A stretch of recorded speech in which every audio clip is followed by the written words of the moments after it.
Amém? Quem não faz parte aqui deste ministério, que é de alguma outra igreja, está visitando aqui hoje. Que bom, sejam todos bem-vindos aqui nesse lugar, que é o lugar, a casa de Deus. Então todos nós estamos muito à vontade aqui, né, apóstolo?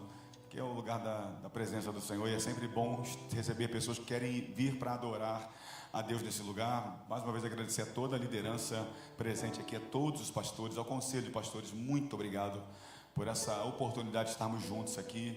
Agradecer ao Breno também. Breno tem o nome do meu filho, impossível esquecer seu nome, irmão. Fica tranquilo que quando a gente se vê, e vamos nos ver muitas vezes em nome de Jesus, lembrar do seu nome, Breno, o nome do meu filho. Eu tenho um filho, Breno, com 24 anos. Minha filha Maressa tem 22 anos. E eu sou casado com a Verônica há 30 anos. Eu não me casei criança, acredite, eu já era adulto quando me casei.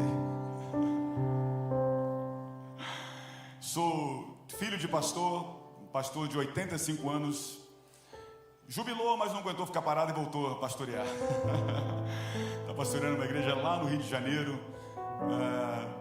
Eu sou do Rio de Janeiro, mas estou morando em São Paulo, então estou paulista, quase falando paulista. Quase que o X está mudando para o S, e o R eu ainda tenho dificuldade, porque tem região que fala um R de um jeito, tem região que fala R de outro jeito. Então aqui eu não sei se eu falo porta ou porta. Eu ainda não sei quando vocês falam firme, se vocês estão falando que está firme ou se está falando que está vendo um filme. Eu não sei ainda. Mas eu estou aprendendo. Como talvez algumas expressões lá do Rio também vocês não fazem a menor ideia do que significa também, e tem a dificuldade. Mas eu já, como agora morando em São Paulo, eu já sou do time que acha que é bolacha e não é biscoito, ok?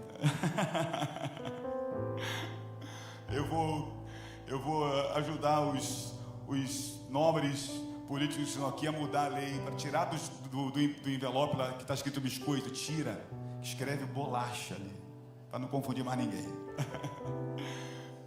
E minha mãe já está com Cristo, e um dia nos veremos novamente, mas eu venho de uma família grande de 11 irmãos. Minha mãe era uma mulher viúva, tinha 4 filhos. Meu pai, mesmo nascido na igreja, estava afastado na sua juventude. Teve um relacionamento meio que relâmpago, teve uma filha. Meu pai conheceu minha mãe se converteu, meu pai voltou para Cristo. E eles tiveram mais 6 filhos. E eu sou o último desses todos, irmão. Eu sou o mais novo de uma família de 11 filhos. Lá em casa, o interessante é porque, Ismael, tem nome bíblico para todos os gostos, pastor, apóstolo. Lá em casa, meu pai, para começar a confusão, meu pai é Abraão e minha mãe é Maria. Abraão e Maria se casaram, irmão. Onde foi parar Sara e José, não me faça pergunta. Tem um irmão com o nome de Moisés, Samuel, Isaías, Esdras, Sara, Raquel. Meu Deus do céu, é muito nome bíblico, irmão. Eu acho que os meus pais pararam de ter filhos porque acabaram os nomes da Bíblia. Só sobrou Nabucodonosor, um nome meio duvidoso, aí decidiram parar de ter filho.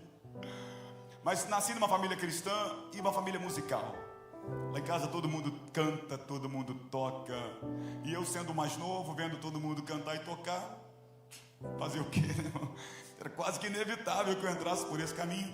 Mas eu fui o único que segui nesse caminho da música. Eu tenho irmãos pastores, mas eu entendi que o meu chamado não era, sendo um pastor de uma igreja, algo tão nobre, que eu acho algo, uma missão tão uma missão tão grande assim, não no sentido de ser pesada, mas uma missão que requer muita responsabilidade.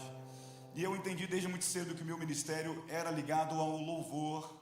De uma certa forma eu pastoreio através das canções que eu componho, que Deus me dá. Inclusive eu vi um testemunho uma vez. Eu fui numa casa jantar depois de um culto. Sim, fica à vontade inclusive para isso. Eu já falei isso aqui, mas não foi querendo não. Mas assim, no final do culto me chamaram para jantar numa casa assim. E a esposa desse irmão me falou: Davi, eu me converti primeiro. Meu esposo era totalmente avesso a cristão, a evangélico. e ele me proibia de ir à igreja. Ele disse: já que você se converteu, você vai ser crente dentro de casa. E ela disse: por alguns anos você foi o meu pastor através das suas canções. Eu acredito que canções são usadas por Deus para falar com pessoas, para responder pessoas, para aumentar a fé e fortalecer o coração de muitas pessoas. A Bíblia fala que o Senhor nos cerca com cânticos de livramento. É a Bíblia que fala, querido. Então eu creio muito no poder do louvor. Eu entendi que esse é o meu chamado e eu tenho me dedicado a esse chamado. Fui missionário na Jocum, uma agência missionária chamada Jovens com uma Missão. Ali conheci minha esposa, nos casamos, temos uma longa caminhada de 30 anos. Minha esposa canta comigo, não viaja tanto comigo, mas canta e grava as canções comigo. E para mim é um privilégio poder fazer isso há tanto tempo. Desde que a gente começou a gravar os nossos CDs, na época de CD ainda, não sei se tem alguém que é dessa época, lembra? Já existia um negócio chamado CD na vida da gente. Tem quase 25 anos que eu tenho estado nessa caminhada, cantando pelo Brasil, compondo canções, servindo ao corpo de Cristo, auxiliando aos pastores das igrejas com o meu ministério. E eu faço isso com muita alegria, faço com a mesma disposição de quando era no começo. Mas eu queria ministrar uma palavra aqui, rapidamente ao seu coração. Não sei quantos minutos nós temos ainda. Pode ser uns 10 minutos, pastor? Quem pode me dar 10 minutos de atenção aqui? 10, 20, 30, 40, 50, 60. Beleza, vou emendar no culto da noite. Mas eu quero falar sobre algo que, nessa minha trajetória, que eu acho uma trajetória linda, em algum momento aconteceu comigo. Como eu disse aqui em algum outro momento, que às vezes o coração está apertado, mesmo quando aparentemente está tudo bem ao nosso redor. O coração insiste em ficar apertado por alguma situação.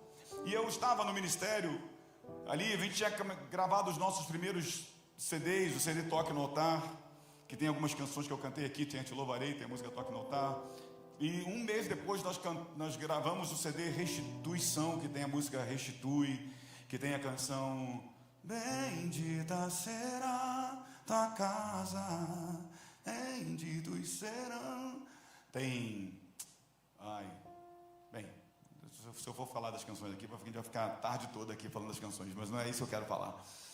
Depois que a gente gravou esses CDs, eu estava ali servindo na igreja com o mesmo carinho, com o mesmo amor, com a mesma dedicação, buscando a Deus, jejuando, orando. A gente tinha manhãs de adoração intensas na presença de Deus, de segunda a sexta. A gente estava ali na presença de Deus, e era um momento tão marcante, porque Deus começou a usar essas canções para mover a igreja e mover igrejas da nossa vizinhança, igrejas da nossa cidade, que era Nova Iguaçu, ali no Rio de Janeiro. Mas de repente, pastores, no meio disso tudo, e eu não tenho a resposta exata para isso, mas no meio disso tudo, quando Deus começa a cumprir na minha vida todas as promessas que Ele tinha me feito, quando Deus começa a responder as orações que eu fiz no monte, nas madrugadas, chorando, pedindo: Deus, me usa-me como instrumento das tuas mãos. E aí de repente, enquanto as coisas começaram a acontecer, estava dando tudo certo, de repente bateu uma frieza no meu coração, e eu fui começando a perder a vontade de fazer aquilo que eu sempre fiz.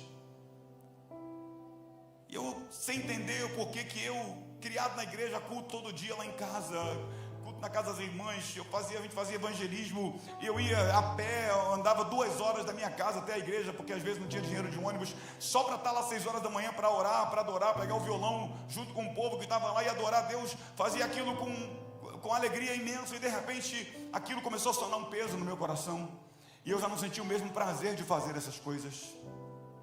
E eu cheguei para os meus irmãos de ministério e disse: as pessoas têm nos procurado para orar por elas, porque as nossas canções têm abençoado a vida delas, mas eu quero dizer para vocês que sou eu que estou precisando de oração. E não é fácil admitir que está precisando para pessoas que precisam de você. E eu queria que você abrisse a sua Bíblia comigo, por favor, no livro de 2 Samuel, capítulo 21. Eu quero falar com você algo rapidamente sobre como vencer o cansaço da alma. O cansaço que a gente não prevê. O cansaço que tira de nós o poder de reação e faz a gente querer desistir das coisas que a gente sonhou a vida toda para ter. 2 Samuel capítulo 21, versículos 15, 16 e 17, juntando as versões aí das Bíblias que você tem, diz: mais uma vez os filisteus fizeram guerra contra Israel. Davi e seus soldados foram lutar contra os filisteus, porém no meio da batalha Davi se cansou. E um filho de gigante chamado Isbi-Benob pensou que podia matar Davi. A ponta de bronze de sua lança pesava 300 siclos. Além disso, ele estava cingido com uma espada nova. Porém, Abissai, filho de Zeruia, veio em socorro de Davi e matou aquele filisteu. Então os soldados de Davi lhe juraram, dizendo: nunca mais sairás conosco à guerra, para que não apague a lâmpada de Israel. Repita comigo: para que não apague a lâmpada de Israel.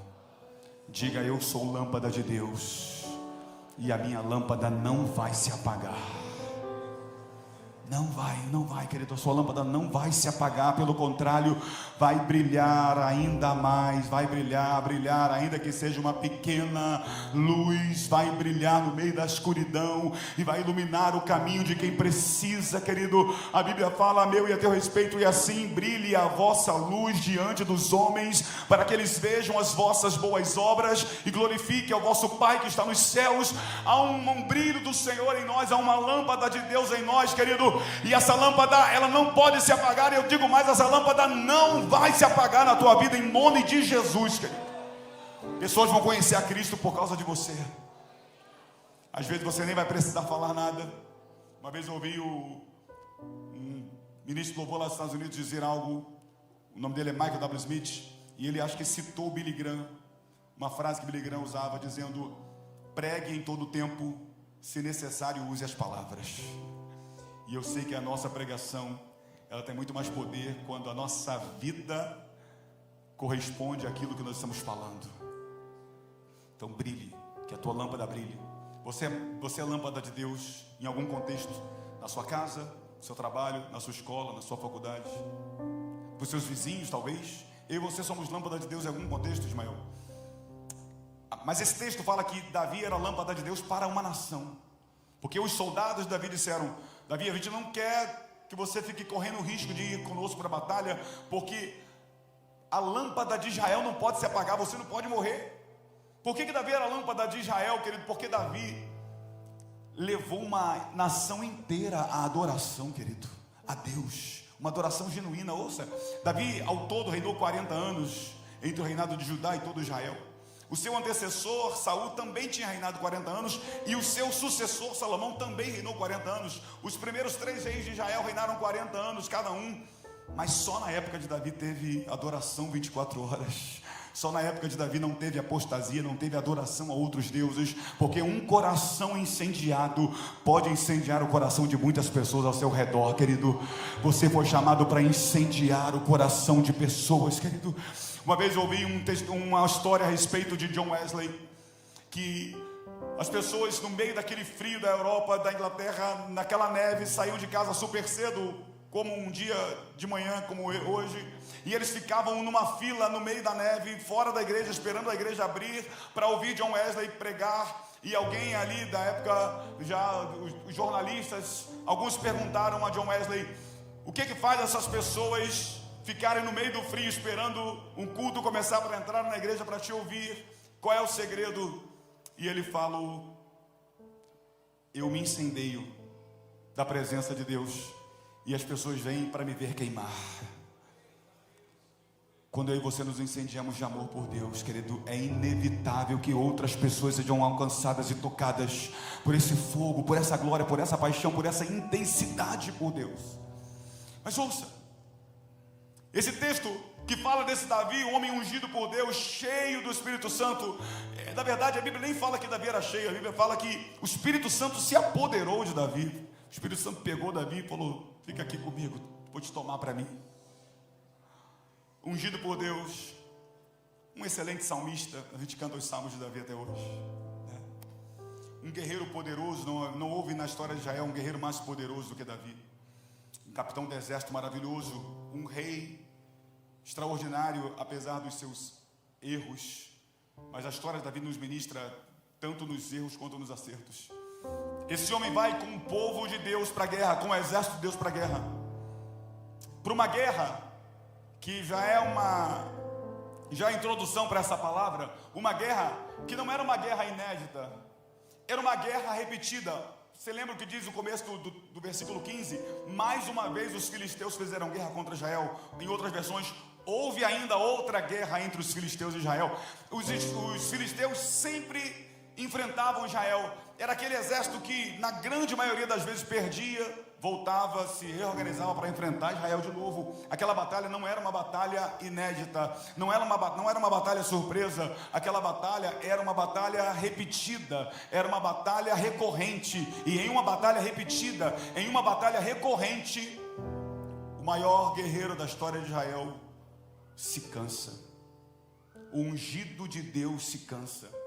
Porque às vezes, ainda que ungidos, ainda que de Deus, como eu creio que eu e você somos, ainda assim, algumas batalhas repetidas podem minar as nossas forças. E a gente pode se cansar no meio de batalhas sem a gente perceber e sem a gente ter o poder de reação. Esse texto fala que Davi se cansa no meio da batalha, perde o poder de reação. Ele vê um inimigo vindo. O nome desse inimigo é Isbi-Benob. Eu nunca pesquisei para saber o que significa o nome dele. Mas eu só sei que ele era dos filisteus, eu sei que ele era inimigo. E o texto fala 3 coisas a respeito dele. Eu não sei se em todas as versões fala isso. Nessa versão que está aqui, fala que ele era descendente de Rafá. Rafá era uma linhagem de gigantes. Em outras versões fala, ele era filho de gigante, descendente de gigante. Ser descendente, ser filho de, não significa ser, ok? Eu, por exemplo, meu avô por parte de pai é baiano, era baiano, nasceu em Itabuna, foi para o Rio de Janeiro. Meu pai nasceu no Rio de Janeiro, eu nasci no Rio de Janeiro. Mesmo tendo um avô baiano, eu não sou baiano, apesar de gostar da comida baiana, mas eu sou do Rio, eu sou carioca. Ou seja, mesmo que meu avô tenha sido baiano, eu não sou baiano. Essa história me faz pensar que, por que fala que Isbi-Benob era um filho de gigante, era um descendente de Rafá e não um gigante como Golias, por exemplo? Quando a Bíblia fala sobre Golias, fala que Golias ele era um gigante, ele não era descendente de gigante. Ok? Então guarda essa informação. Uma segunda informação sobre Isbi-Benob fala que ele tinha uma lança que a ponta de bronze pesava 300 ciclos. Se você for comparar com a ponta de ferro da lança de Golias, a lança de Golias pesava o dobro. A ponta de ferro da lança de Golias pesava 600 ciclos, o dobro. Fala que Golias era um guerreiro desde a sua mocidade, estava acostumado com guerra, sair e entrar na batalha. E fala que esse tal de Isbi-Benob estava com uma espada nova. Uma espada nova, para mim, significa uma espada que nunca foi usada. Quando você usa uma roupa nova, significa que é uma roupa que nunca foi usada. Aquele guerreiro estava com uma espada que nunca foi usada. Talvez ele era um guerreiro inexperiente, que nunca tinha usado a sua espada nem para cortar uma maçã. E um guerreiro inexperiente, que representava metade do perigo que Golias já tinha representado para Davi, iria matar Davi, porque Davi estava cansado. Cansado, a gente corre o risco de perder algumas batalhas menores do que outras que nós já enfrentamos e vencemos, querido. Talvez você olha para trás e percebe assim, meu Deus, como é que eu consegui atravessar aquele deserto? Como é que eu consegui atravessar aquele mar, aquela tempestade? Como é que eu consegui viver aquele momento tão desafiador na minha vida e sobreviver? Estou aqui. Talvez você atravessou mares onde muitos naufragaram e agora está se afogando em piscina de criança. Pode ser que o cansaço esteja batendo na porta do seu coração. Como é que eu venço esse cansaço que uma noite de sono não resolve? Como é que eu venço esse cansaço que remédios não resolve? Como é que eu venço esse cansaço, Ayrton, que tem muito dinheiro na conta como você tem? Receba. As coisas que a gente fala aqui no altar, irmão, algumas que são hipotéticas, elas podem ser proféticas também, né? Então, recebe. Mas ter muito dinheiro para esse cansaço que vai na alma também não resolve, querido. Porque o dinheiro pode comprar uma casa maravilhosa, mas não compra um lar. O dinheiro pode comprar uma cama gostosa, maravilhosa, mas não compra o sono. O dinheiro pode comprar a bajulação de pessoas, mas não compra o amor de ninguém. Porque esse cansaço que vai na alma, querido, nada nesse mundo consegue resolver, consegue ajudar, consegue curar esse cansaço que vai na alma. Esse cansaço que faz a gente querer desistir das coisas mais importantes da vida. Como eu, lá no auge do ministério, pensando em parar, mas era tudo aquilo que eu sonhei minha vida toda. Eu orei, eu chorei madrugadas pedindo a Deus para me usar, e na hora que Deus começa a me usar, eu falei, acho que eu quero parar, mas eu não sabia por que eu queria parar. E talvez você não saiba explicar, às vezes Esse cansaço que bate a porta da tua alma dizendo: você não precisa ficar insistindo nessa coisa, para de orar por isso, não tem mais jeito, seu filho não vai se converter, seu marido não vai mudar, essa situação financeira não vai ser diferente, para de orar por isso. E às vezes a gente cansa das batalhas repetidas. Mas eu quero falar com você, pelo menos apontar 3 caminhos, como eu posso vencer o cansaço na alma. Eu poderia falar 10, mas eu quero falar 3, para vocês não ficarem enjoados da minha presença e da minha voz.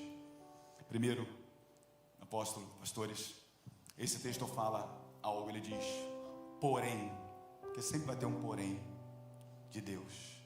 Você pode estar cansado, mas você continua sendo de Deus. Você pode estar com pouca força, mas você continua nas mãos do Senhor, querido. E aquele que está na mão de Deus, o inimigo não o toca. É o que a palavra do Senhor declara. O texto fala: porém Abissai, filho de Zeruia, veio em socorro de Davi e matou aquele filisteu. Eu declaro sobre a tua vida, querido, que mesmo que você esteja frágil, vulnerável, o inimigo não vai conseguir tocar em você, o inimigo não vai conseguir lograr êxito sobre a tua família, porque o Senhor te guarda, o Senhor te protege, Ele guarda a tua entrada, Ele guarda a tua saída. Eis que não tosquenejará e nem dormirá o guarda de Israel, porque você é guardado pelo Deus Altíssimo, Todo-Poderoso. Eu elevo os meus olhos para o monte, de onde me virá o socorro? O meu socorro vem do Senhor que fez os céus e a terra. A mão que te segura, Isaías fala que recolhe as águas dos oceanos na concha dessa mão. Será que é uma mão poderosa essa? A mão que te segura, Isaías fala que essa mesma mão mede os céus a palmos. Será que é uma mão poderosa, querido? A mão que sustenta o universo, sustenta a tua vida, sustenta a tua casa, e Ele vai continuar guardando a tua vida em nome de Jesus. Mas ouça, 3 razões, ou 3 caminhos para vencer o cansaço na alma, entendendo que por mais ungido que alguém seja, que por mais habilidoso, poderoso, capacitado que alguém seja, ninguém nunca vai conseguir vencer sozinho. Ninguém nunca vai poder caminhar sozinho. No reino de Deus não existe eu, existe nós. A Bíblia fala que é melhor serem 2 do que 1, porque se um cair, o outro o levanta. A Bíblia fala que como ferro com ferro se afia, assim um amigo ao outro. Eu e você vamos precisar de pessoas. Eu sei que pessoas nos decepcionam, eu sei que pessoas nos magoam, mas eu vou te dar uma notícia. Você também já deve ter magoado muita gente, decepcionado muita gente, irmão. Então, a gente não é só vítima, não. A gente é vilão muitas vezes também, querido. E eu vou te dizer uma outra coisa: se pessoas são usadas, infelizmente, para nos ferir, para nos magoar, quando Deus quer nos abençoar e nos usar, Ele vai usar pessoas para fazer isso também, querido. Pessoas. Então não abra mão de bons relacionamentos. Davi não foi salvo por qualquer pessoa naquele dia. Davi foi salvo por um cara chamado Abissai. Abissai não era apenas da multidão que seguia Davi na guerra. Abissai era um guerreiro de perto, fazia parte dos 20 guerreiros mais poderosos de Davi, da tropa de elite de Davi. A Bíblia chama ele de os valentes de Davi. E dentre os valentes eram os guerreiros mais perto, eram aqueles que estavam mais próximos, que viviam o dia a dia com Davi, se tornaram amigos de Davi. Dentre esses homens estava Abissai. E é só um amigo de verdade que consegue perceber quando o outro amigo está precisando de ajuda, não é? Você tem amigo assim, irmão? Eu tenho alguns amigos que eu acho que eles grampeiam o meu telefone. Não é possível, irmão. Eu falo com eles, eles falam: e aí, Davi, como é que tá? Tá tudo bem? Eu falo: tá tudo bem, tudo na paz. Aí alguém fala: não, não tá tudo bem não, Davi, eu conheço a tua voz, o que está acontecendo? Você tem amigo assim, querido? Você pode confidencializar a sua vida. Você pode abrir o seu coração para Ele. Ele vai te ouvir, Ele vai te aconselhar, talvez até vai te exortar, puxar a tua orelha, mas vai te guardar, vai te proteger, vai orar contigo. Não vai esperar que você dê o seu jeito sozinho. Ele vai sair contigo da caverna, Ele vai entrar contigo na batalha, Ele vai defender você. Abissai não estava passeio na guerra, Abissai também estava guerreando. Também tinha gente querendo matar Abissai, mas apesar de gente querendo matar Abissai, ele percebeu que um amigo dele estava cansado, e a despeito da sua guerra, ele decidiu guerrear a guerra do seu amigo. Eu e você vamos vencer o cansaço na alma quando a gente entender que não dá para caminhar sozinho no reino de Deus. Vamos precisar uns dos outros, querido, uns dos outros. Você está perto de algum Abissai? Eu não sei se você está perto de algum Abissai. Mas eu sei que fazer isso toda hora é chato, mas de vez em quando eu acho legal. Olha para a pessoa que está do teu lado. Fala com ele: Deus vai levantar um Abissai na tua vida. Alguém para te defender no dia que te falta força. Segunda razão, porque os meus 10 minutos já acabaram. Segundo caminho. Poxa, me senti no Jô Soares agora. Quando fala acabou, né?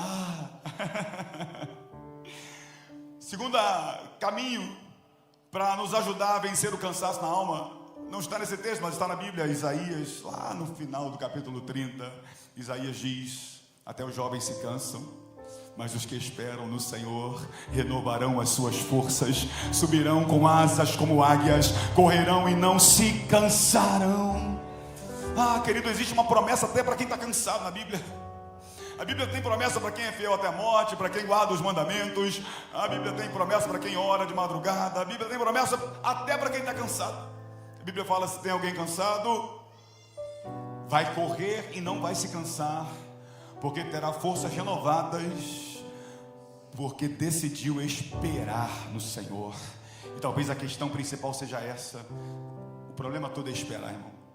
É algo que a gente não gosta. Fala a verdade, irmão. Esperar é um negócio difícil. Ninguém fica numa fila de 1h30 felizão da vida, irmão. Ninguém fica num lugar onde tem que esperar 3 horas para almoçar. É difícil, não é legal esperar. Eu reconheço que não é legal esperar, irmão. Imagina, vou te dar um exemplo bem prático assim, já hipoteticamente, mas profetizando também. Imagina se essa pessoa do seu lado fala assim: olha, quando acabar esse culto da manhã, que o apóstolo dê a bênção final, eu senti no coração de fazer um pix de 50 mil reais para você. É hipotético, mas pode ser profético. Mas aí ele fala assim: mas é só depois da bênção final. Como é que tu ia estar agora, irmão? Tu ia estar agora assim: Deus, acaba esse culto logo, Pai, em nome de Jesus. Porque esperar não é uma das coisas mais fáceis. E Davi ainda piora. Quando ele escreve o Salmo 40, ele fala: eu esperei, mas eu esperei com paciência.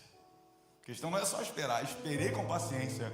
Mas Davi diz: porque eu esperei com paciência no Senhor, Ele se inclinou para mim, Ele ouviu o meu clamor, Ele me tirou de um charco de lodo, colocou os meus pés sobre uma rocha, firmou os meus passos, colocou na minha boca um novo cântico, um hino de adoração, meu Deus. Muitos verão e glorificarão o nome do Senhor.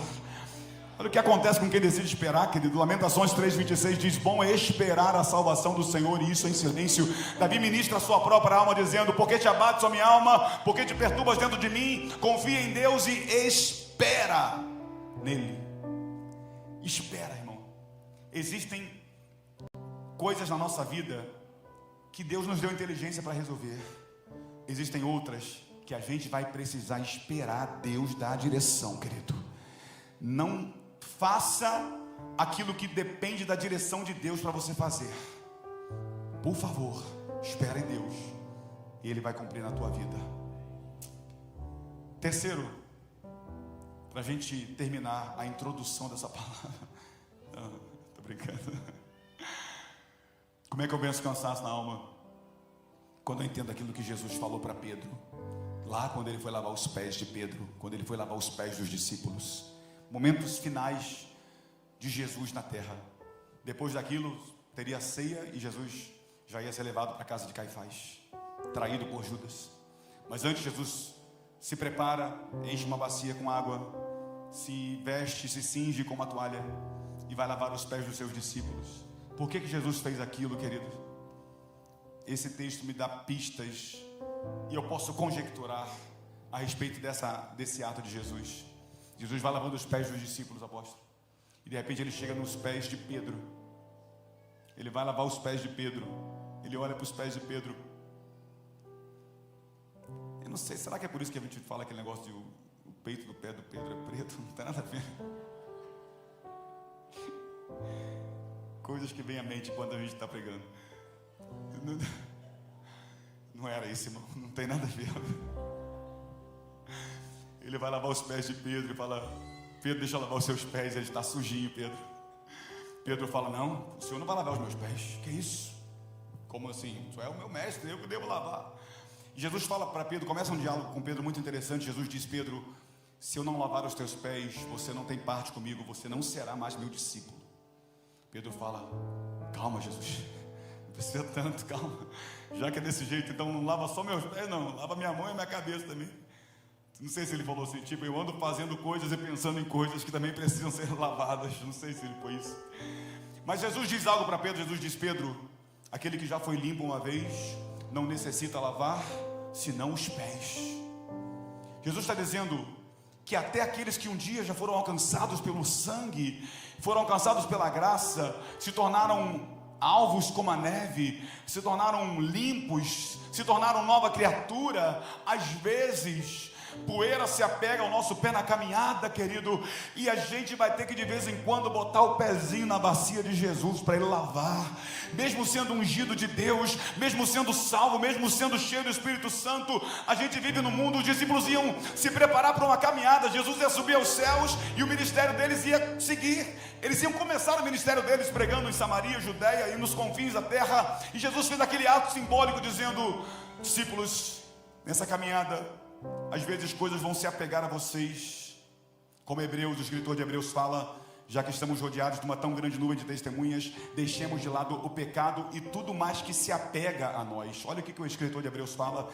Ele diz: existe o pecado que você precisa se afastar dele, e existem coisas que vão se apegando a você que sem você perceber, ou seja, coisas que nem pecados são, mas por estarem no lugar errado se transformam em tropeço, em cansaço para a nossa vida, ainda que sejamos de Deus.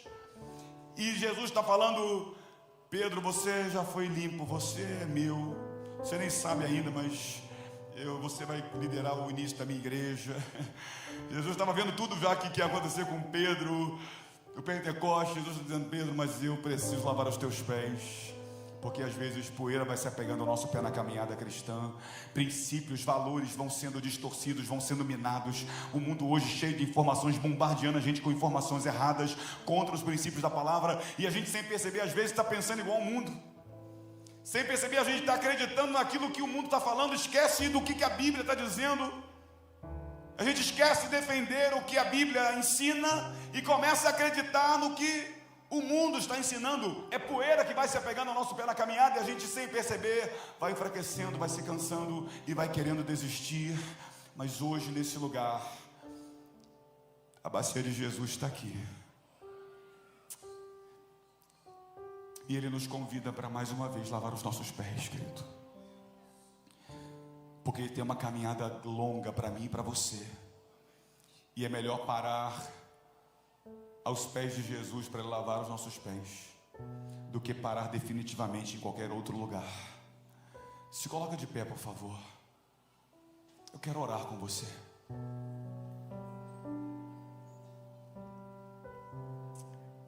Quando esse cansaço bateu minha porta, Amanda, né? Eu guardo nomes assim rápido, mas depois eu me esqueço com uma facilidade.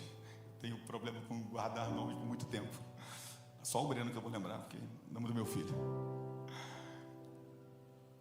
Eu cheguei para esses meus irmãos de ministério e falei: eu estou sem vontade de orar. Eu não estou aguentando jejuar nem até meio-dia, mesmo que eu acorde às 11 da manhã. Está sendo um peso para mim ter que sair para evangelizar. E para mim é quase que eu entro em depressão quando eu sei que eu estou na escala para ministrar o louvor. Eu tive que falar isso para eles, irmãos. E eles disseram: então vamos caminhar mais juntos. E eles batiam na porta da minha casa quando eu não queria sair para orar. E eles falavam: vamos lá, vamos para o monte. Ia para o monte comigo, ia para a oração comigo. A gente fazia música na igreja, a gente começou a fazer música lá em casa. E o brilho foi voltando, a força foi voltando. E 25 anos depois eu estou aqui dizendo: vale a pena colocar os pés na bacia de Jesus para Ele lavar, querido. Eu queria orar com você. Mas antes de orar com você, que talvez algumas coisas tenham tentado minar as tuas forças, eu quero cantar uma canção,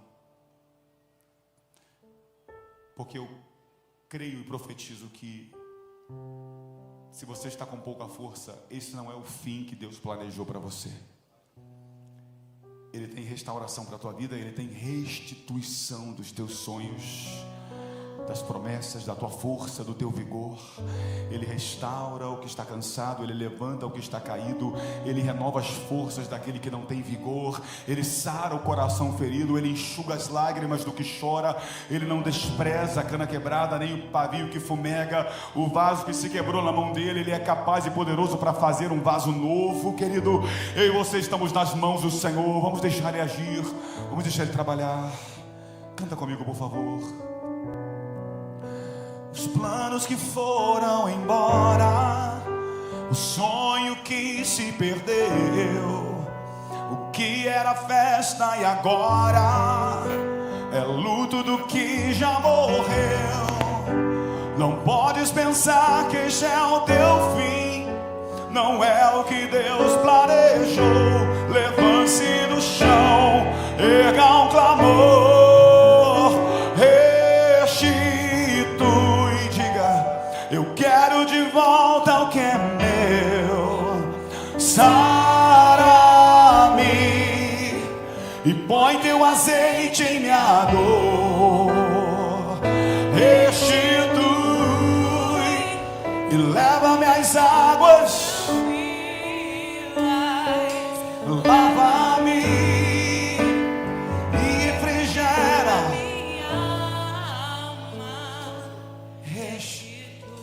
Eu vou cantar essa canção novamente, mas eu queria fazer alguns convites aqui nessa manhã. Talvez essa palavra, eu acho que toda palavra que é palavra de Deus que sai do altar nos abençoa de alguma forma. Mas tem dias, ou tem manhãs, que parece que é algo mais, que parece que é uma resposta muito direta de Deus ao nosso coração. Existem vezes que eu estou na igreja e parece que o pastor está pregando só para mim, queridos. Existem algumas palavras que são muito diretas. Tem dias que eu tenho certeza que Deus está querendo falar comigo coisas específicas. E eu não sei se alguém aqui está nesta manhã, se para alguém aqui essa palavra foi uma palavra rema, foi uma palavra muito direta. Eu sei que não é para todos, mas se alguém aqui entende que essa palavra foi direta de Deus para o teu coração e deseja ser renovado e colocar os pés na bacia de Jesus para Ele lavar nessa manhã, eu queria te pedir para você sair do teu lugar e viesse aqui à frente. Eu queria orar com você e por você. Esse convite não é um convite de salvação, agora não é. Esse convite é um convite para renovo. Existem águas que estão passando por aqui nesta manhã. O rio de Deus está passando aqui nesta manhã, e Ele deseja nos lavar. Ele deseja lavar os nossos pés, e Ele só lava os pés daquele que tem uma missão para cumprir, aquele que tem uma caminhada para percorrer. Querido, se Deus falou ao teu coração, porque Ele está te propondo uma caminhada, Ele está te propondo um caminho, Ele está te fazendo uma proposta de um plano que precisa que os teus pés sejam lavados, precisa que a tua alma seja renovada, precisa que o teu coração seja fortalecido para você cumprir uma missão nobre que o Senhor confia nas tuas mãos. E eu creio que assim será na tua vida. Assim será na tua vida. Eu sei que vem muitas pessoas aqui à frente, mas eu preciso concluir esse apelo fazendo outras duas perguntas. Existe alguém aqui que estava afastado dos caminhos do Senhor? Talvez o cansaço te afastou da casa de Deus e você deseja voltar para Jesus hoje. Se você deseja voltar para Cristo hoje, levante só uma de suas mãos. Eu preciso orar especificamente por você. Eu vejo uma moça levantada aqui, a mão. Deus abençoe a sua vida, moça. Eu vejo outras duas mãos levantadas ali. Deus abençoe. Eu vejo outras mãos levantadas aqui. Deus abençoe. Você que está decidindo voltar hoje para os caminhos do Senhor, eu quero orar com você também especificamente. Eu queria só fazer o último apelo. Talvez alguém aqui nessa... Pode abaixar sua mão, você que levantou. Daqui a pouco eu oro por você. Eu quero só estender esse convite a alguém que entrou aqui e nunca antes entregou sua vida para Cristo. Você veio aqui hoje porque te chamaram, você gosta da música, já ouviu em algum momento, mas você nunca entregou a sua vida totalmente assim, tipo, a partir de hoje eu sou de Cristo 100%, eu entrego meu coração e minha vida para Deus. Tem alguém aqui que quer fazer isso hoje pela primeira vez? Eu que também queria orar por você. Se é alguém que deseja fazer isso hoje, Deus abençoe a sua vida, minha irmã querida. Eu quero orar com todos vocês. Deixa eu orar com você que chegou primeiro aqui no altar. Deus, existem algumas pessoas ajoelhadas, mas eu tenho certeza de que existem corações derramados aqui nessa manhã no teu altar, Deus. Pessoas que decidiram, entendem, Pai, que no meio da caminhada vez por outra, a gente vai precisar rever os nossos conceitos, os nossos valores. Cansaços que só serão tirados já em Ti, só serão transformados no Senhor, como o Senhor mesmo diz lá em Mateus 11, 28, vinde a mim, todos vós que estáis cansados e sobrecarregados, que eu vos aliviarei. Tomai sobre vós o meu jugo, aprendei de mim, que sou manso e humilde de coração, e encontrareis descanso para a vossa alma. O Senhor tem um descanso para a nossa alma, meu Deus. O Senhor tem um descanso para o nosso coração, para a nossa mente. Ainda que o dia a dia seja corrido, ainda que muitas coisas no nosso dia a dia tentam concorrer com a Tua presença, em Ti nós sabemos que há um descanso, meu Deus. Há um renovo no Senhor. Existe restauração e restituição no Senhor. E eu te peço que essa restauração e restituição, esse renovo alcance o coração dos meus irmãos aqui nesta manhã. Renova-os, restaura-os, meu Deus. Levanta-os, Pai, em nome de Jesus. Restaura esse vaso que está, Deus, quebrado, meu Deus. Renova esse irmão, essa irmã, esse ministério. Renova a força do meu irmão, da minha irmã. Levanta aquele que estava prostrado, sem poder de reação, Pai, exposto ao ataque do inimigo. Guarda, proteja, cubra em oração, cubra com as Tuas mãos poderosas, Senhor. Nós os cobrimos em oração e te pedimos, renova-os, restaura-os para a glória do Teu nome, Senhor. E eu me coloco nesta oração, dia a dia, que o Senhor me renove. Eu também coloco os meus pés na Tua bacia, para que o Senhor lave os meus pés nessa manhã, Senhor. Tira de mim conceitos errados, princípios errados, que não estão de acordo com a Tua palavra, e me leva ao centro da Tua vontade. Eu oro por aqueles que estão voltando para o Senhor nessa manhã, entregando mais uma vez o coração para Ti, dizendo que não podem viver longe da Tua presença. Meu Deus, como igreja nós os recebemos de volta na Tua casa. Pai, declaramos sobre eles que eles são Teus, Pai, que eles estão nas Tuas mãos, que eles vão frutificar nas Tuas mãos, serão uma bênção. Pai, tira toda a culpa, todo o peso, todo o cansaço, toda a acusação do inferno contra a vida deles. Pai, que eles saibam que são amados pelo Senhor, e a graça se derrama mais uma vez sobre a vida deles nessa manhã. Eu também oro por esses que estão entregando pela primeira vez, Pai. Essa irmã está entregando a primeira vez a vida ao Senhor.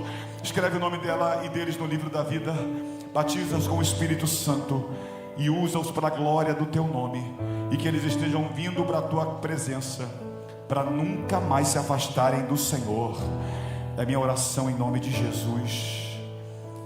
Você que está aqui na frente, do jeito que você está, se quiser, quem está ajoelhado se levantar, se o joelho está doendo, pode levantar. Mas fica aí perto, onde do jeito que você está. Uma vez eu estava cantando a canção Renova-me, pode até permanecer no tom aí. Essa canção diz: porque tudo que há dentro de mim necessita ser mudado. Enquanto eu cantava essa canção, pastores, na minha mente eu estava conversando com o Senhor, dizendo: Deus, será que tudo em mim precisa ser mudado? Será que está tão ruim assim? E o Espírito Santo falou comigo: nem tudo precisa ser tirado, mas quando algo está fora do lugar, tudo mais precisa voltar para o lugar. Então, se o principal não está no lugar principal, que é a presença de Deus, as outras áreas da nossa vida estão desorganizadas. Às vezes tem fogão na sala, sofá no banheiro, chuveiro na cama, e às vezes Deus não quer tirar coisas da sua vida. Deus quer apenas reorganizar as coisas na sua vida. Então diga comigo: renova-me, Senhor Jesus. Já não quero ser igual. Renova-me, Senhor Jesus. Põe em mim teu coração, põe em mim teu coração, porque tudo que há dentro de mim, porque tudo que há dentro de mim necessita ser mudado, necessita ser mudado, Senhor, porque tudo que há dentro do meu coração necessita mais Alguém aqui entende a necessidade de ter mais da presença do Senhor na sua vida, na sua casa? Renova-me, Senhor Jesus. Diz: já não quero ser igual, já não quero ser igual. Oh, renova-me, renova-me, Senhor Jesus. Põe em mim teu coração, põe em mim teu coração. Diga: porque tudo que há dentro de mim, porque tudo que há dentro de mim necessita ser mudado, necessita ser mudado, Senhor. Porque tudo que há dentro do meu coração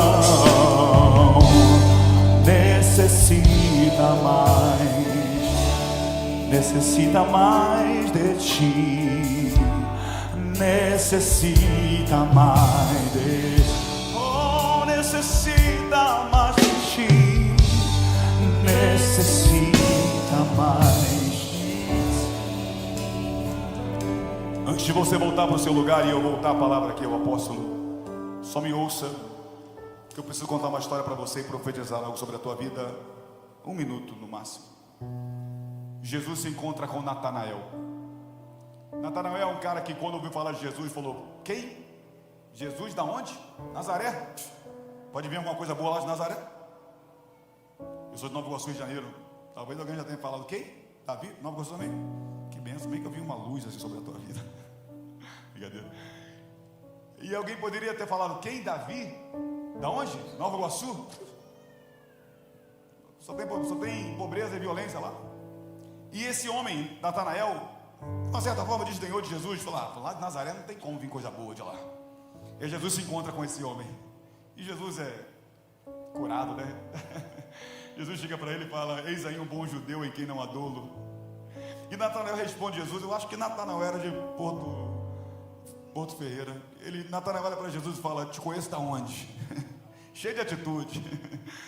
E Jesus diz algo para Natanael que quebrou ele, que só Natanael entendeu. Jesus disse: Natanael, eu te vi debaixo da figueira. Talvez ninguém mais entendeu aquela frase, aparentemente solta, mas para Natanael fez todo sentido aquela frase, querido.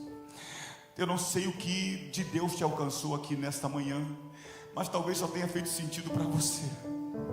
Alguma canção, alguma frase solta, alguma parte dessa pregação, você sentiu que Deus falou contigo, mesmo que não tivesse a ver com a pregação em si, mas você entendeu que uma frase que Deus falou: oh, meu Deus, Deus falou comigo. E melhor, você correspondeu, você fez igual Natanael, porque quando Natanael ouviu aquela frase: te vi debaixo da figueira, ele olha para Jesus e fala: eu me enganei a teu respeito, tu és o Cristo, tu és o Messias, tu és o ungido de Deus. Ele correspondeu, ele entendeu que foi Cristo que falou com ele, e ele correspondeu dizendo: eu sei que tu és o Cristo. Foi o que você fez nessa manhã, você entendeu que Deus falou contigo e você correspondeu à voz do Senhor. E aí eu quero dizer para você o que Jesus disse para Natanael. Jesus disse: Natanael, porque você creu num pequeno sinal, numa pequena frase, a partir de hoje você vai ver coisas maiores. Você vai ver os céus abertos e os anjos de Deus subindo e descendo sobre o Filho do Homem. Eu declaro essa palavra sobre a tua vida, porque você creu que Deus falou contigo aqui hoje, e porque você correspondeu. A partir de hoje você vai ver e viver coisas maiores em Deus.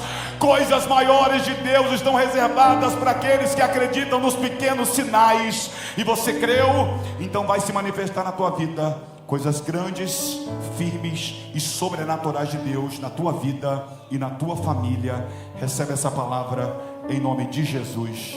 Que Deus te abençoe em nome de Jesus. Apóstolo, passa a palavra aqui ao apóstolo.